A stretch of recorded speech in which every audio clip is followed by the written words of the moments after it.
Então, meus irmãos, vamos ler Efésios capítulo 2, versículos 8 ao 10.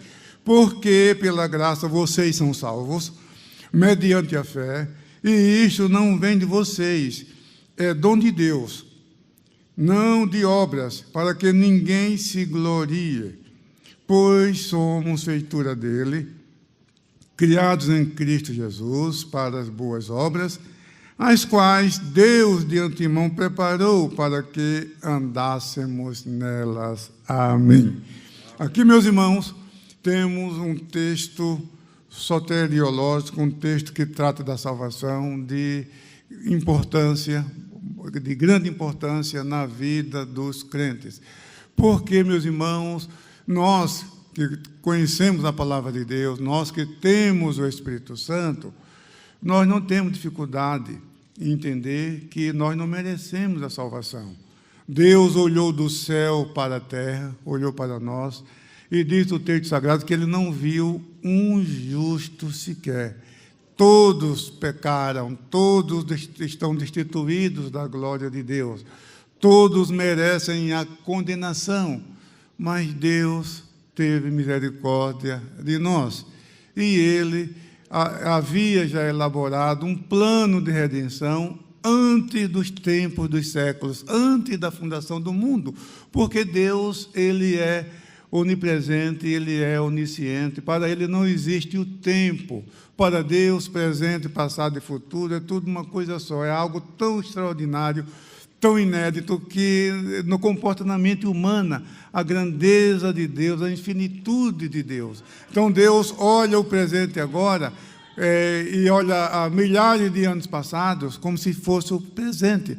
O futuro, milhões de anos futuros, Deus vê como se fosse o presente. Então, para Deus não existe passado, presente e futuro. Para Deus é são tudo a mesma coisa. Então, Deus, Ele, quando elaborou o plano de redenção, o plano de salvação, Ele sabia todas as coisas que iam acontecer. Sabia. Embora existam grupos religiosos que não tenham conhecimento teológico de acordo com a palavra de Deus, mas nós sabemos que Deus é perfeito em seus atributos, Deus é perfeito em tudo. Muito bem. E aqui nós lemos um texto que as pessoas que não estão familiarizadas com o Evangelho, elas são enganadas muitas vezes. Às vezes são pessoas de bem, são pessoas até bem intencionadas, mas estão equivocadas porque elas acham que a sua maneira de viver, o seu estilo de vida, com decência, com honestidade, sendo um bom pai, sendo um bom filho, sendo um bom marido, essas pessoas acham que isso já é suficiente. Outros, porque são pessoas religiosas. Quando você evangeliza, você fala, não, eu já tenho a minha religião. Outros falam, eu quero morrer na religião dos meus pais. Mas o plano de Deus, meus irmãos, Deus não está preocupado, não é com religião, mas é com a comunhão com suas criaturas inteligentes. Quando Adão pecou, a iniciativa foi do próprio Deus de procurar Adão. Adão, Adão, onde estás? E ele estava escondido, estava envergonhado, porque viu que estava nu, e a sua esposa Eva também, e fez aventais com folhas de figo para esconder a sua nudez, e Deus imolou um animal, um cordeiro, e com a sua pele fez a roupa para cobrir a nudez do primeiro casal que havia pecado, caído em pecado. Ontem eu me lembro, o pastor Joel Freire falou muito bem sobre o sangue. Sem derramamento não há remissão de pecados. E realmente a morte, quando a pessoa lê a Bíblia, qualquer pessoa, ao ler a Bíblia, chama a atenção o fato de tantos sacrifícios, de tantas imolações, animais sacrificados, de altar. E a pessoa acha até isso estranho, porque nós não estamos acostumados com isso. Mas, na verdade, aqueles sacrifícios eram substitutivos, porque Adão devia morrer, porque Deus falou, no dia que você comer, você morre, você vai morrer. Mas o que Deus fez? Deus imolou o animal. E isso a gente vê em Levítico, aquele ritual todo, sacerdote sacrificando o animal, e a pessoa que leva o animal para o sacrifício põe a cabeça na mão daquele animal, significando a transferência da culpa. Aquele gesto representa, mais ou menos hoje, quando alguém vem para Jesus, no modelo da época, mas estava apontando para o sangue de Jesus Cristo, o Cordeiro de Deus, que tira o pecado do mundo. Então, as pessoas pensam que só pelo fato de ser religiosa ou de participar de sacrifícios, isso resolve. Não, não. É o novo nascimento. Nós temos, pelo menos, alguns exemplos na Bíblia. Podemos mencionar Nicodemos. Nicodemos era um homem religioso, era um homem que tinha admiração por Jesus. Podemos até usar numa linguagem de hoje, ele poderia dizer que era um fã de Jesus, tinha um respeito, uma admiração por Jesus, pelo que Jesus ensinava, pelo que Jesus fazia, de modo que ele foi até escondido à noite, se entrevistar com Jesus, e elogiou Jesus, e na verdade era até um elogio sincero, não era um elogio como aqueles que foram testar Jesus sobre o tributo de César. Ali eram hipócritas, eram pessoas que estavam armando uma cilada para Jesus. Nicodemos não. Nicodemos, a gente percebe que ele reaparece no Evangelho de João, mais na frente, que era um homem temente a Deus, era membro do Sinédrio, ele era um fariseu, mas ele tinha sinceridade no coração e queria saber mais sobre Jesus, mas só que estava equivocado. Quando ele chegou e falou que realmente Jesus procedia de Deus, porque ninguém podia fazer aqueles sinais se realmente não fosse proveniente de Deus. Quem sabe ele esperasse, sabe, um tapinha no ombro, né? Isso mesmo, Nicodemo, você realmente, usando uma linguagem popular, você é o cara, né? Você é o cara, você acertou em cheio. Eu sou isso mesmo que você está falando, eu sou o Filho de Deus, eu sou isso, mais aquilo. Muito bem, você pode seguir a sua vida, a sua caminhada, você está no caminho certo. Não foi isso, não. O que Jesus disse, olha, em verdade te digo, que aquele que não nascer de novo não pode ver o reino de Deus.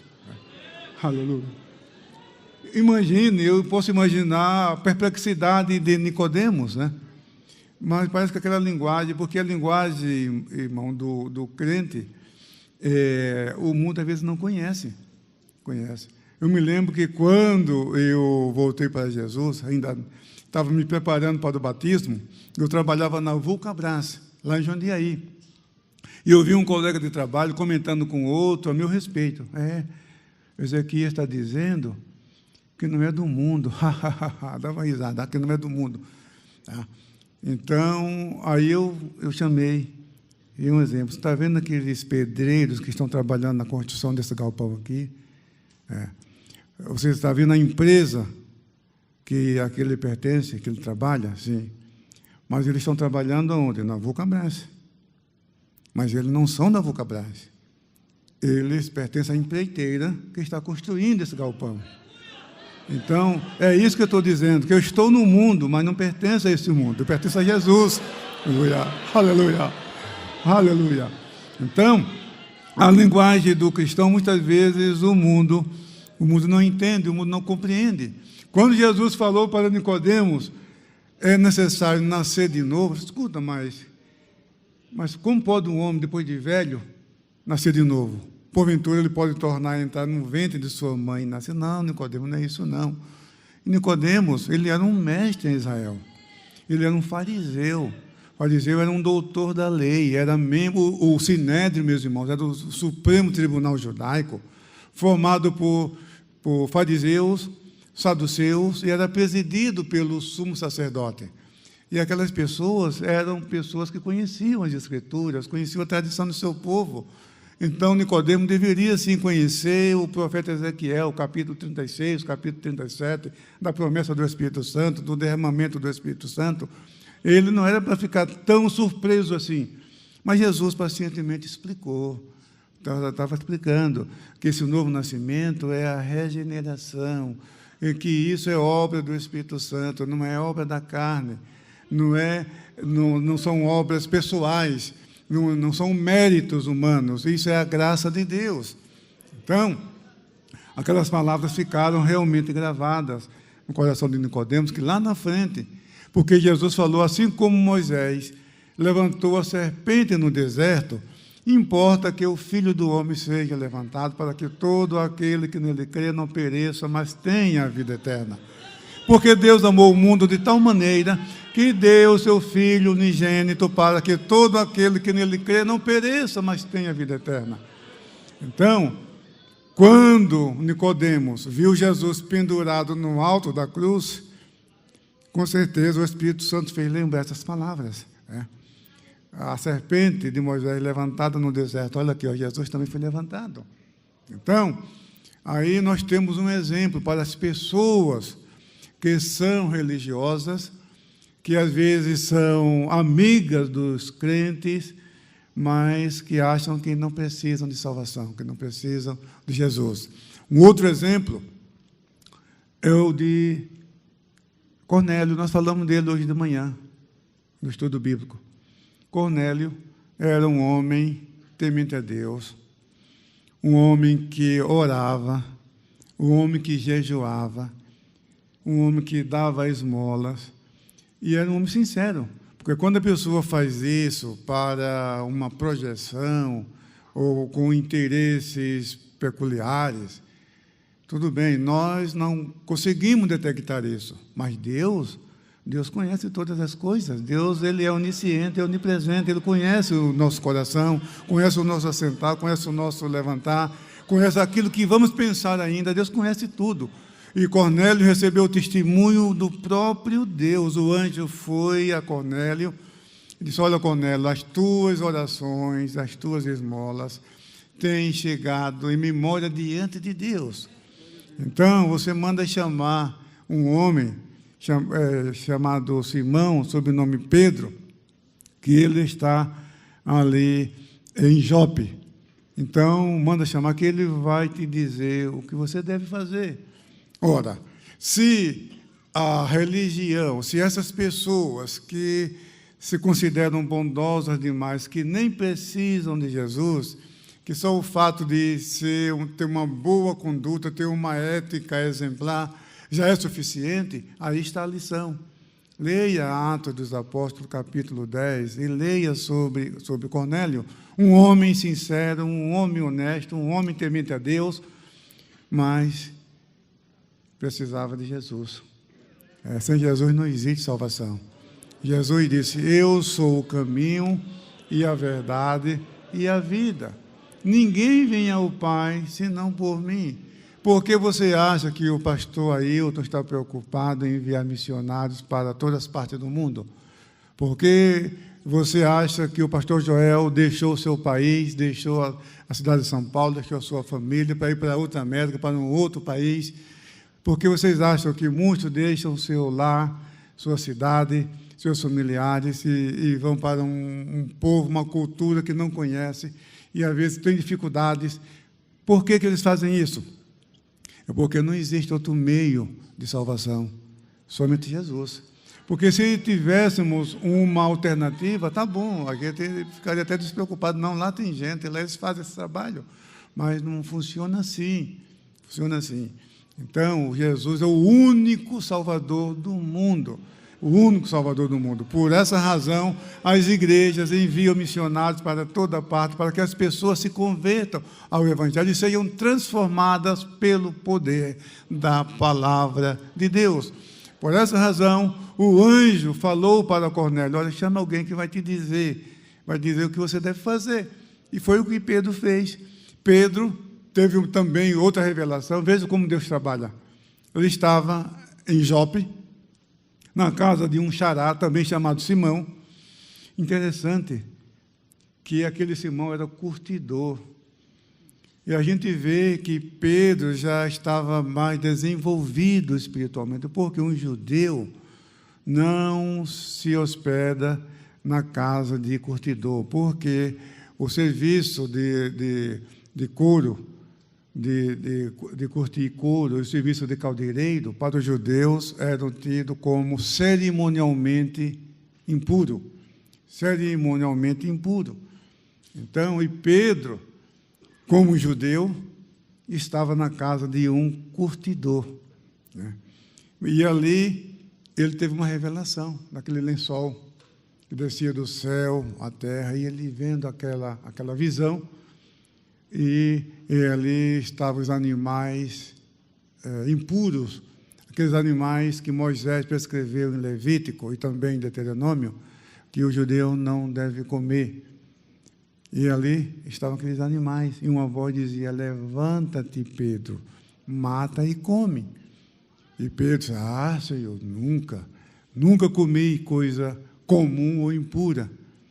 E a voz disse: não faças tu imundo aquilo que Deus purificou. Aleluia.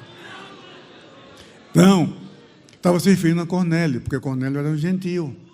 A Bíblia diz que ele era da corte italiana. Existe lá em Sevilha, na Espanha, um bairro chamado Italiana, e a tradição diz que era o bairro de Cornélio.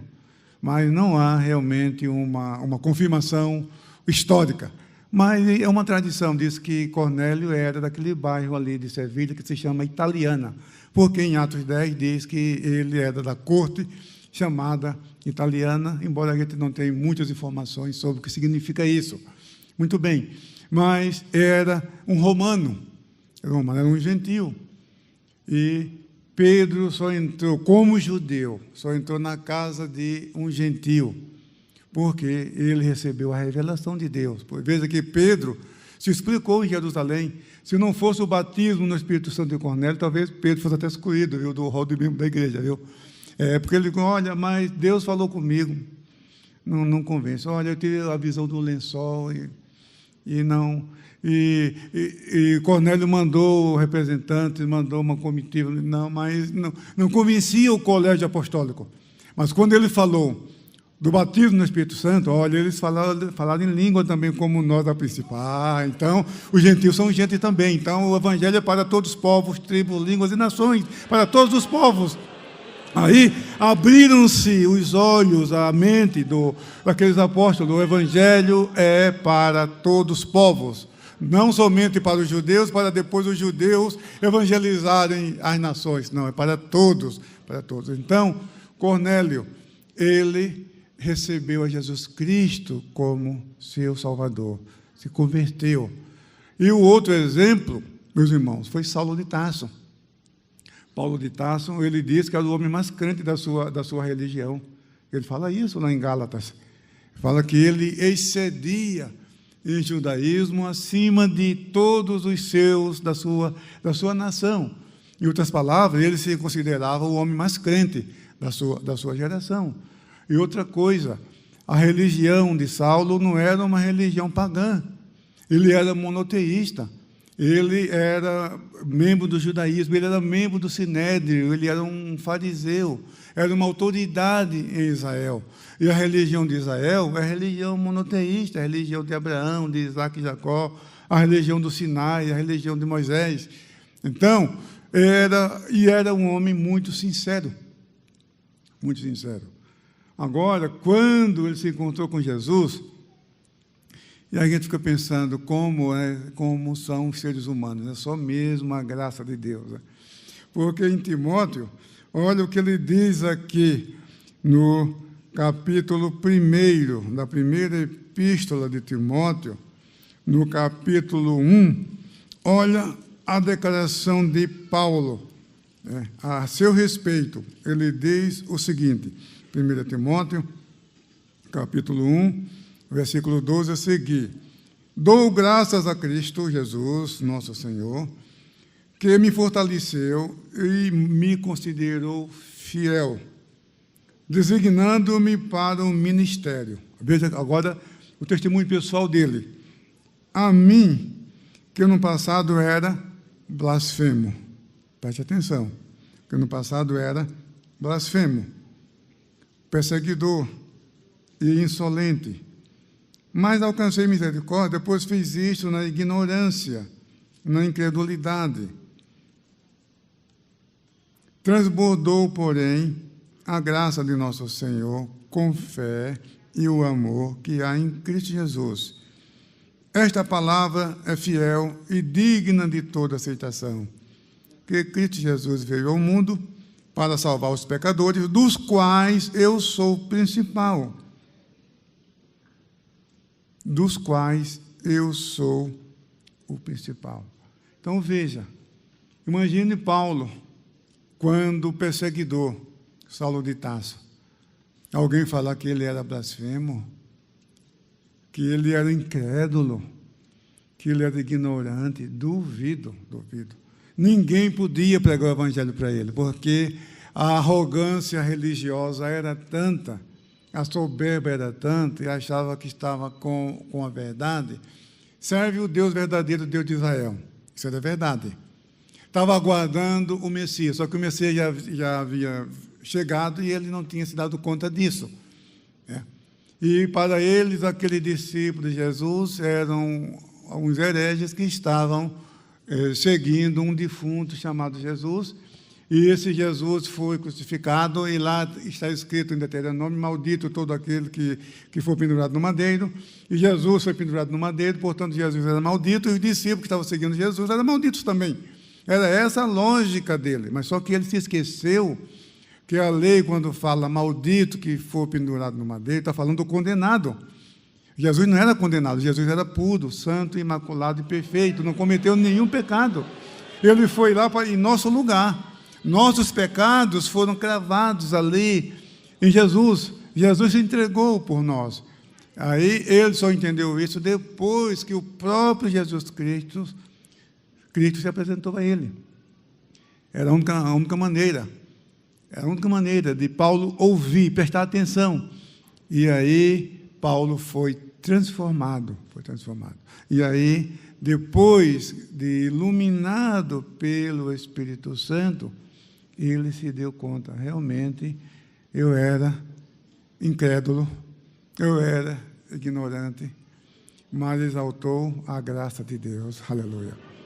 Então, é o que Paulo escreveu aqui, que pela graça nós somos salvos. O que é a graça? É o favor imerecido. É algo que nós não merecemos, que Deus nos concede, que Deus nos dá de sua livre e espontânea vontade. Então, isso é a graça de Deus. Ninguém merece a salvação, nenhum de nós merecíamos a salvação, nenhum ser humano. Mas Deus quer salvar a todos. Essa é a vontade de Deus. A vontade de Deus é que todas as pessoas sejam salvas. Então, aqui a graça. E como isso acontece? Pela fé, não pelas obras. Não vamos, nós praticamos as boas obras, mas porque somos salvos. Isso já é fruto da salvação, mas não para sermos salvos. Nós somos salvos pela graça de Deus. Deus nos perdoou, se apiedou de nós, enviou o seu Filho Jesus Cristo para morrer pelos nossos pecados. Então, essa mensagem, você que está me ouvindo, no seu lar, na sua casa, você que está neste templo, nesta casa, ouvindo essa mensagem, preste atenção, porque a religião, meus irmãos, ela, sim, nós não podemos também desprezar a religião, porque quando a pessoa vem para Jesus, ela se torna uma pessoa religiosa. E todas as pessoas precisam de um domicílio espiritual, assim como na nossa vida física. Nós necessitamos de um domicílio. Você trabalha durante o dia, chega o final do dia, você vai para casa, você precisa do seu lar, da sua família, seus filhos, sua esposa, é o seu domicílio ali. Então, se a pessoa vem para Jesus, ela nasceu de novo, ela é uma nova criatura. Veja que a pessoa, quando vem para a igreja e vem para Jesus, Antes era seu João, seu Pedro, seu Manuel, Dona Maria, Dona Joana, mas agora é irmão. Por quê? Veja só que automaticamente já faz parte da família. Pode ver que no primeiro contato, quando você cumprimenta, já chama de irmão, porque já é membro da família de Deus. Então faz parte do povo de Deus. Isso é uma transformação, logo de início, quando a pessoa vem para a igreja, ela vem para Jesus. Aí ela precisa de ensino, do discipulado, nasceu de novo, é uma nova criatura. Então, pela graça de Deus, as suas boas obras, a sua conduta, ela vai aprender seu relacionamento no lar, seu relacionamento no trabalho, seu relacionamento na sociedade, seu relacionamento com o vizinho, seu relacionamento na igreja, com os irmãos. De vez em quando ela comete alguns deslizes, mas os irmãos mais prudentes, mais maduros, vão orientando, e essa pessoa vai crescendo espiritualmente. Nasceu de novo, é uma nova criatura. Então veja que Nicodemos, talvez você seja um cidadão de bem, como Nicodemos, que admira Jesus, que admira os crentes, mas você precisa ser um crente, você precisa de Jesus. Talvez você seja uma pessoa bondosa, piedosa, temente a Deus, como Cornélio, mas você também precisa de Jesus. Você não vai para o céu com as suas boas obras, não. Você vai para o céu por meio de Jesus Cristo. Ele morreu em nosso lugar, Ele pagou os nossos pecados, e Ele nos deu garantia de vida eterna. E outra coisa, meus irmãos, Ele nos deu o Espírito Santo, que é o penhor. Esse penhor, meus irmãos, é a garantia. É a única religião do planeta que tem o Espírito Santo. Os irmãos sabiam disso? É a única religião do planeta. Jesus disse: Ele está em vós, está em vocês. O mundo não vê, o mundo não pode ver, mas está em você. Então, o Espírito Santo, esse Espírito Santo, é a garantia da nossa salvação. Não é uma coisa fictícia, não é uma coisa imaginária, não é uma coisa filosófica, não é um fato real. Nós sentimos, ninguém consegue tirar isso de nós, do nosso coração. A pessoa pode oferecer o que quiser, pode tentar persuadir, usar todos os recursos do mundo, não tira isso, não tira, porque nós temos o penhor do Espírito, nós temos o Espírito Santo. Então, é necessário nascer de novo, como Nicodemos. É necessário crer em Jesus como Cornélio. É necessário reconhecer o senhorio de Jesus e seguir a Ele, como o apóstolo Paulo. Então, esses exemplos mostram bem como funciona a teologia, a doutrina da salvação, a soteriologia, que é a doutrina da salvação. E para finalizar, eu quero deixar um convite com essas palavras, as últimas palavras da Bíblia, a palavra de Deus. O Espírito e a esposa dizem: vem. Quem ouve, diga: vem. Quem tem sede, venha. E quem quiser, tome de graça da água da vida. Aleluia! Aleluia! Com essas palavras, Deus te chama para fazer parte da família de Deus, para ser um crente e morar no céu com Jesus. Amém.